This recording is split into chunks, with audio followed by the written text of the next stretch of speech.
What's up, guys? Your boy, 20K13. I'm going to talk about 10 biggest regrets WWE will have about 2015 so far. This comes from WhatCulture.com. And so June draw to a close.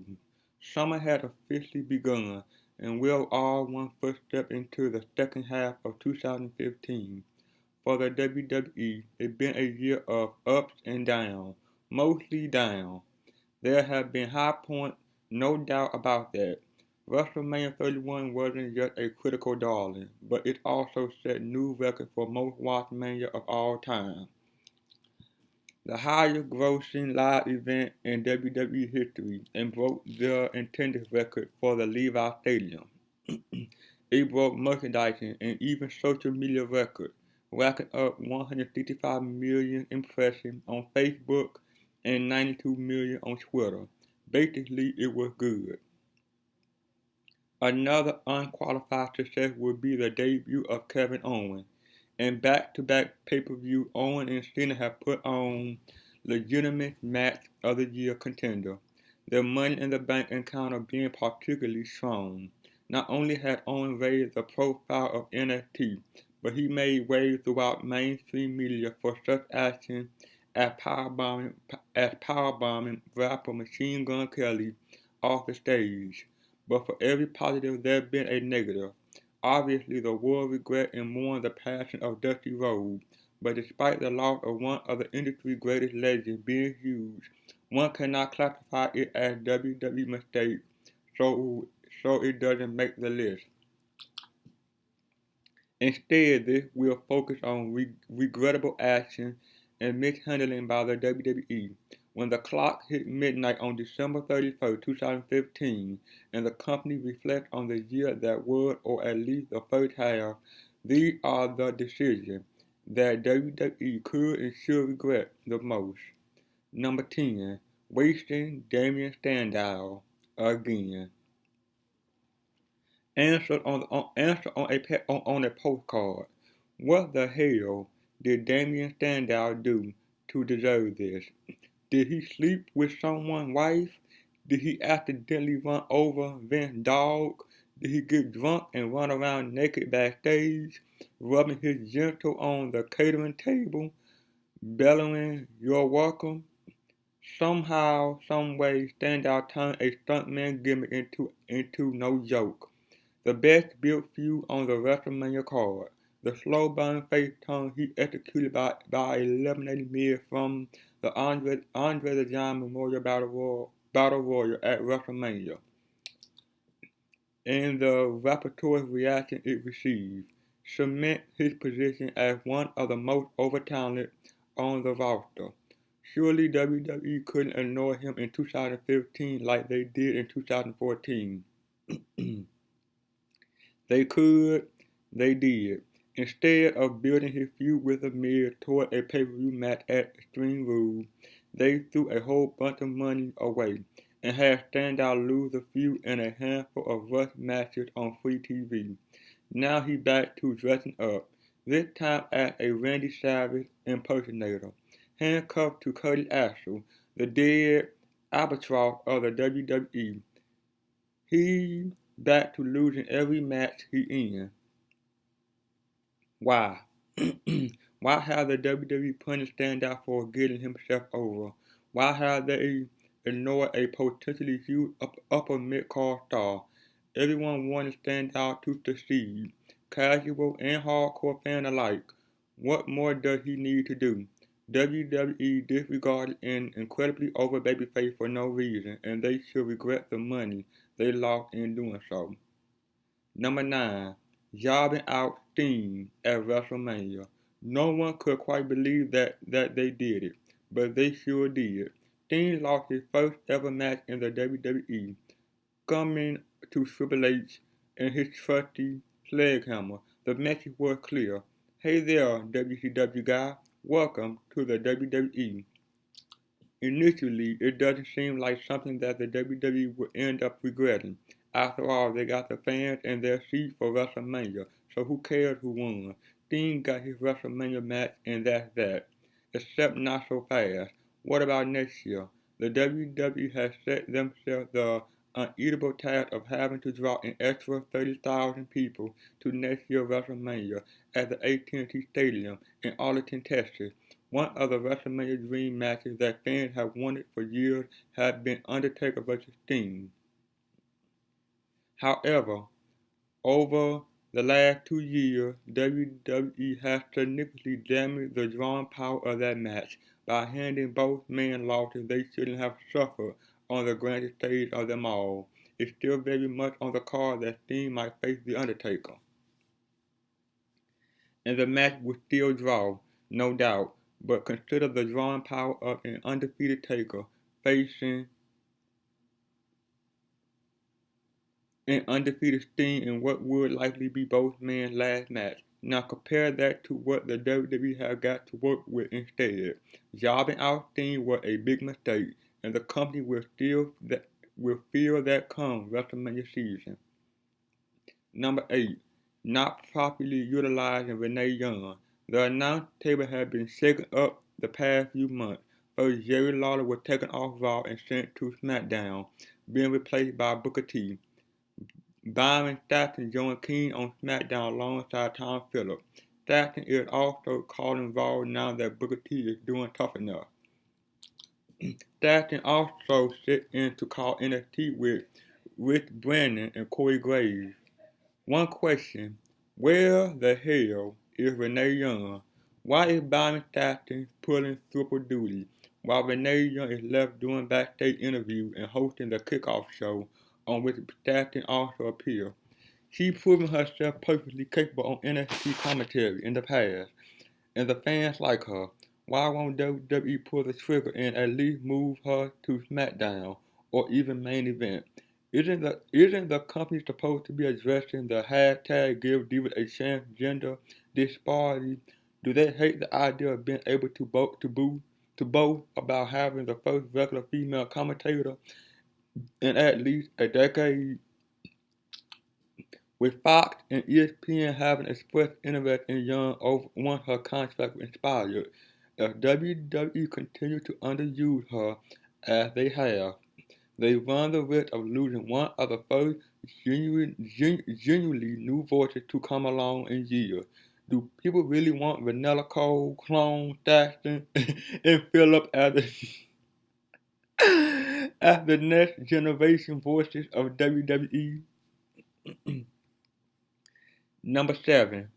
NXT getting too big. This seems like an odd thing to regret, but think about it. Recent appearances of stars from NXT have all achieved some level of success. Sami Zayn tore down the house in Montreal, never have been slowly racking up wins. The Lucha Dragons are a valuable if underused addition to the tag roster, and Kevin Owens has been on fire. Right now, NXT is hotter and bigger than it's ever been. Is that a good thing? Sure, the brand is growing and doing gangbusters at live events. The problem is, NXT isn't just an aquarium to watch indie stars play. It's also supposed to be a developmental territory. As such, its skyrocketing audience may be hurting its less seasoned stars. Dana Brooke, Baron Corbin, NXT mid-carders like Ty Dillinger all suffer when audiences are groomed to expect 5-star wrestling from the likes of Kevin Owens and Samoa Joe. CJ Parker recently left the WWE because he was barely used on NXT TV, also citing that he wanted to get more independent experience, a developmental program that provides too harsh a spotlight for its developing stars. Or no spotlight whatsoever, forcing them to get actual development on the indie circuit instead is a flawed one.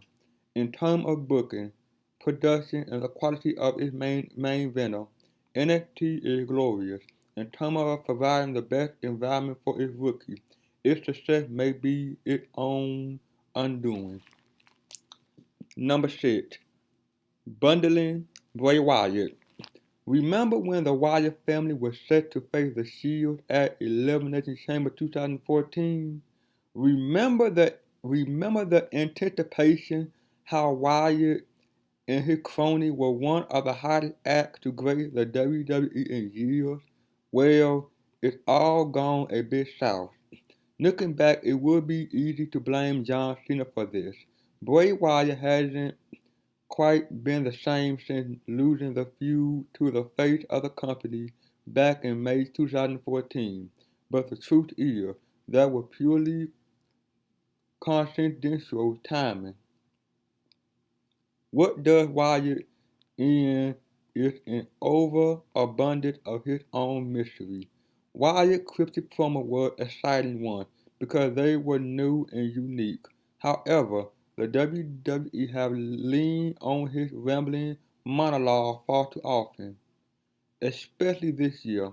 What does Bray Wyatt want from any of his feuds? Too often his motivation has been unclear, shrouded in riddles. If the audience doesn't know what he wants, what's important to him, then they will gradually stop caring. Wyatt had a tendency to appear, claim to expose someone live, hang around in rooms filled with smoke, rinse and repeat. At the Royal Rumble, he proclaimed, "This is Bray Wyatt's year." He wrestled The Undertaker in an underwhelming match. And otherwise, what has he accomplished? He's currently haunting Roman Reigns. But why? Why is he bringing his daughter into things? What does anyone but you mean intrigue is great? But when there's nothing but intrigue, fans will eventually chant, boring. That process has already begun.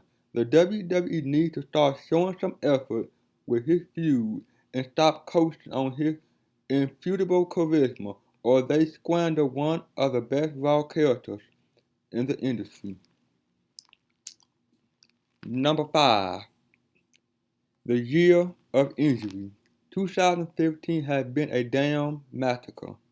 As of time of writing, set out on the bench for extended stays are Daniel Bryan, Rusev, Sami Zayn, Hideo Itami, Tyson Kidd, Goldust, and Jey Uso. This is not exactly WWE's fault, but it will sure be something they regret if they don't handle the fallout of each injury correctly. Currently, the WWE has capitalized on 2 injuries in grand fashion. It's fairly common knowledge that Kevin Owens is currently enjoying the push designed for Sami Zayn and knocking it out of the park. Likewise, Finn Balor will be taking Hideo Itami playing NXT title win in Japan, a fine substitute considering the success he had as Prince Devitt in that country. Other backup plans have been less inspired. Jimmy Uso has been forced to sit on the bench alongside his brother, Jay, who out with a shoulder injury. The WWE has the potential to craft a star-making storyline for the healthy Uso, much like it did with Naomi, but his total lack of screen time is indicative of the company's unwillingness to take a chance on the Usos as single competitors. Similarly, the build of the Intercontinental title back to prestige has receded into the background. Fans just don't care about Ryback as much as the previous champion, Daniel Bryan, and he doesn't possess the quality of workmanship to rebuild the belt reputation. Someone more athletic and more importantly over, like Dolph Ziggler or Dean Ambrose, should be carrying the belt forward. Finally, they seem to be involving some way into the Lana Ziggler-Rusev angle to fill time while he recuperates. You can practically hear the air being let out of the tires. The company have seen a lot of their best laid plans waylaid by fate and providence, and it needs to work harder in order to capitalize on such events and turn them into new opportunities. Number 4. Nikki title reigns. Nikki Bella title reign is over 210 days and seems all set to best AJ previous record-breaking run. but stale booking and inconsistent character work has severely marred what could have been a truly excellent piece of storytelling. Simply put, no one knows what's going on with Isabella from a storyline perspective. The reign started last year in confusing fashion, with Bree turning heel to help her sister with the belt. Despite Nikki wishing that she died in the womb and making her be her slave, the turn went unexplained, which turned off a lot of fans from the outset. At WrestleMania, the title wasn't on the line. There's no sure way of diminishing the belt than having no other diva on the roster care about winning it at the show of shows. The better turned face a few months ago, again, with zero explanation. Suddenly the fans were told to cheer for the Bellas. Why?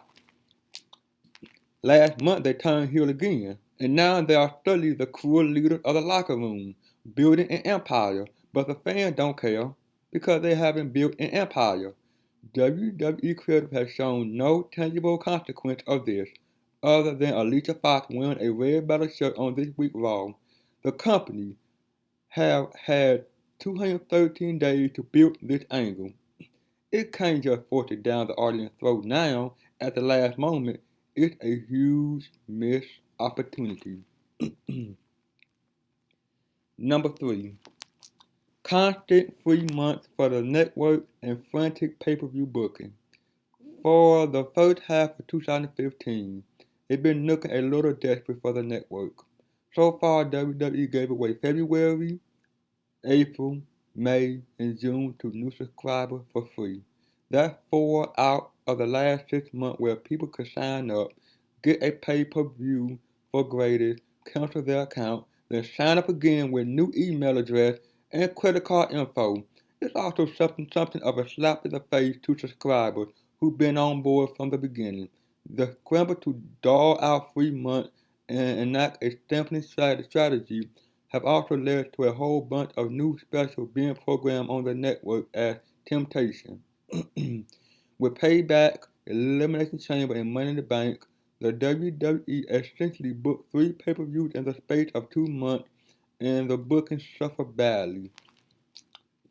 Without the Cena-Owen matches, which were built on the immediate novelty factor, and the reliable pairing of Ambrose and Rollins, the last few months have had some of the most poorly built cards in recent memory. The WWE needs to build their subscriber base by luring people to the pay-per-view with great storytelling and hot feuds.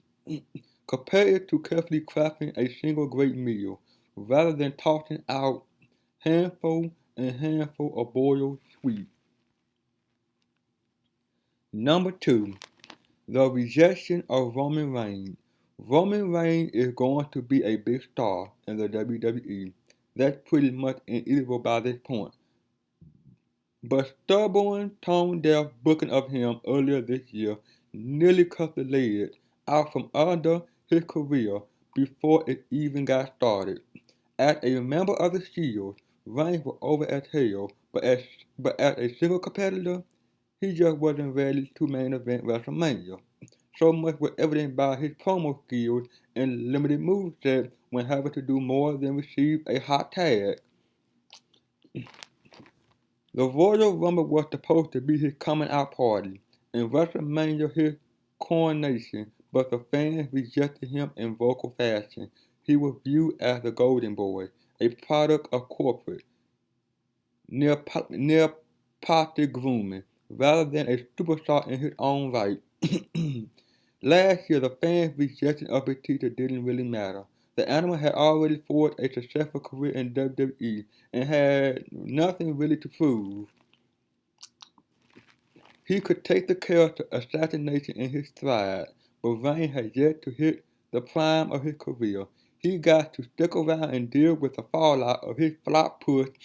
He may never 100% recover, as shown by the fans' treatment of him at Money in the Bank.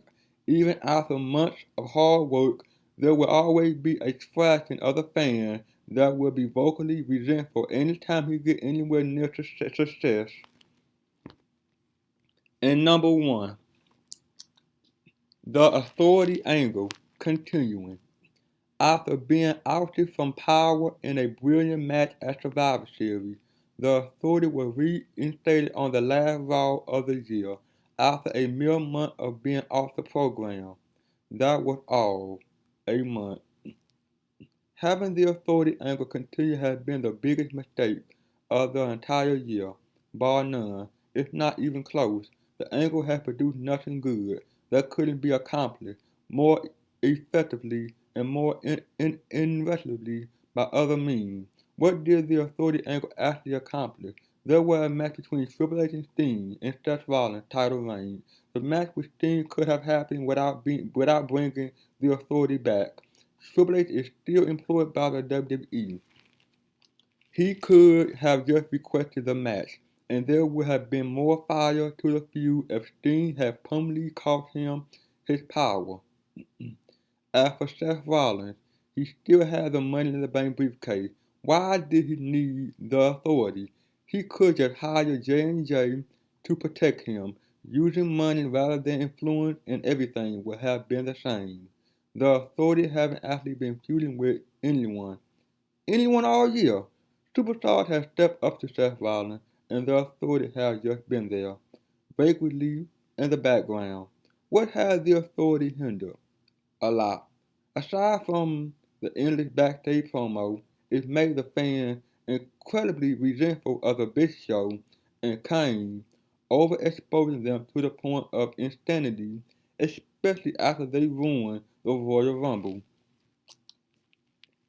Its botched Randy Orton face turn in February, it made the match with Sting way more complicated than it needed to be, and it muddled Seth Rollins' title by giving him coward-like issues, daddy issues, and Kane issues that have all lasted for an inimitable length of time. This is not a knock on Triple H and Stephanie as performers. They exceptional heels, but in a difficult year for the company, clinging to the authority angle for fear of moving on had kept WWE moving in circles for nearly 6 months. Here to a more hopeful second half of the year. Well, that's it, guys. Like, comment, subscribe. See you guys on the next one. Peace.